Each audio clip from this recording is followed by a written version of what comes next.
Nuclear power is just this incredible feat of engineering. It promises this almost limitless energy, all from splitting an atom. But it exists on a razor's edge, a place where there is absolutely zero room for error. So today, we're going to dive into the atomic aftermath, those moments in history when that margin for error just disappeared, and the world learned some incredibly hard lessons. Just think about that for a second. A routine safety test. That sentence really captures the terrifying irony that's at the core of this whole story. Sometimes, the very moments where we're trying our absolute hardest to be safe become the moments of greatest danger. This is the story of those moments. Okay, so before we start tracing the history of these accidents, let's get on the same page about what we're even talking about. The word meltdown gets thrown around a lot, right? But understanding what it actually means is so important to really grasping the danger. The reality of it is both surprisingly simple from a mechanical standpoint and, well, utterly terrifying. So at its very core, it's all about a failure of cooling. That's it. The nuclear fuel inside a reactor is always generating a tremendous amount of heat. If you can't get that heat out, if you can't carry it away, the fuel will just melt itself. And it can melt everything around it too.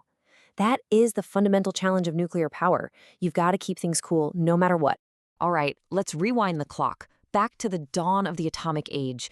The first accidents, they weren't the huge disasters we see in the movies, but they were absolutely critical. They were these harsh, early lessons that really started to shape the future of how we design reactors and think about safety. So this here shows the two early ways things could go wrong. Over at Canada's Chalk River facility in '52, it was a mix of things, a bunch of valve failures, some misjudged commands, and it all led to the world's very first partial meltdown. It was kind of like a slow burn accident. But then, 9 years later in the US, at this experimental reactor called SL1, the failure wasn't slow at all. It was instantaneous, and it was violent. And this just shows how fast it all happened.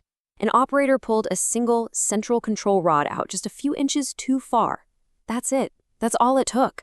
In literal milliseconds, the reactor's power shot through the roof, causing a steam explosion so incredibly powerful it killed the 3 operators on the spot. So the really crucial takeaway here is that this one single event forced the entire nuclear industry to completely redesign control rods, so something like this could never, ever happen again. Okay, so fast forward a couple of decades. The technology had gotten a lot better, but the next big accident would uncover a totally different weak spot. It wasn't in the machinery this time. It was in the minds of the people who were running them. Let's talk about 3 Mile Island. This right here, this gets to the absolute heart of the 1979 disaster. The whole thing started with a simple stuck valve, but the real failure was in the control room. A single, poorly designed indicator light made the operators believe the reactor's pressurizer was dangerously full of water, like it was about to overflow.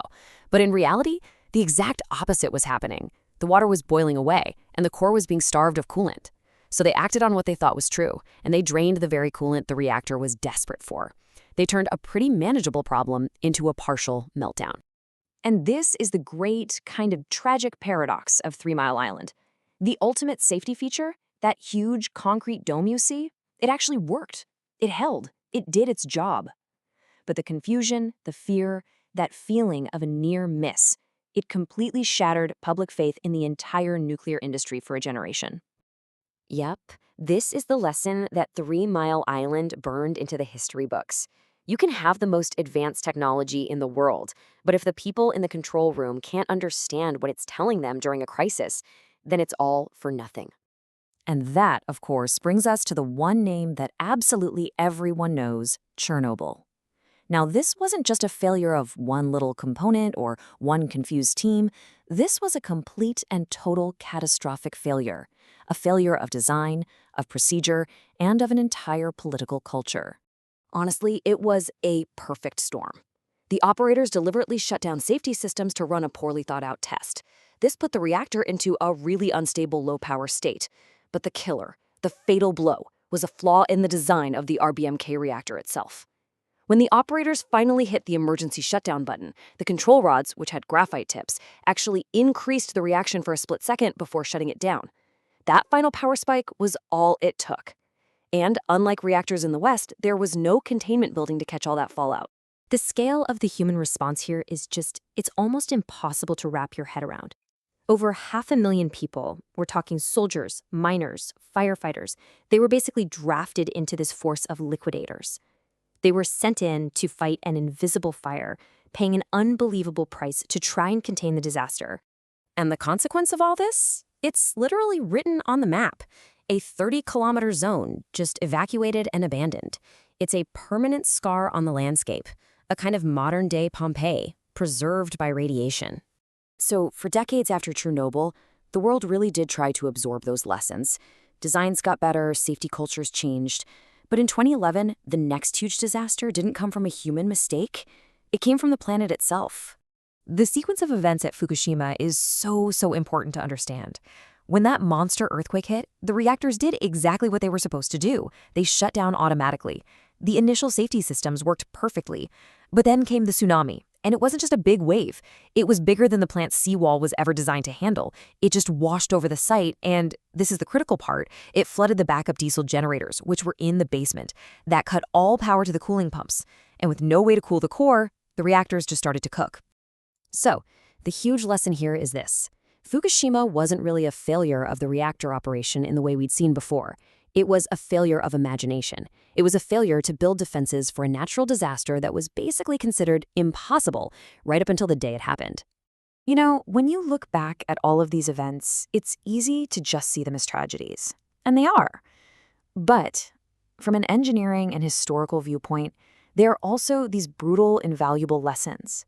They really represent the incredibly high price that was paid for the knowledge we have today.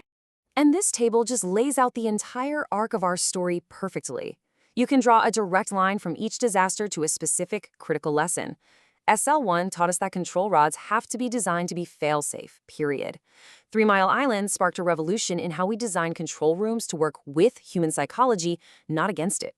Chernobyl made it clear that a robust containment building isn't a luxury, it's a non-negotiable standard. And Fukushima showed us that our most critical backup systems have to be protected from the absolute worst that nature can throw at us. So where does that leave us? Each one of these disasters was a terrible price to pay for a piece of knowledge. It's a history that's written in failure, but every chapter led directly to a safer design, a safer world. Modern reactors have passive safety systems, better controls, stronger defenses. But the fundamental challenge is still there. In this constant race between our own ingenuity and the potential for disaster, the question is always going to be the same. Have we finally learned enough?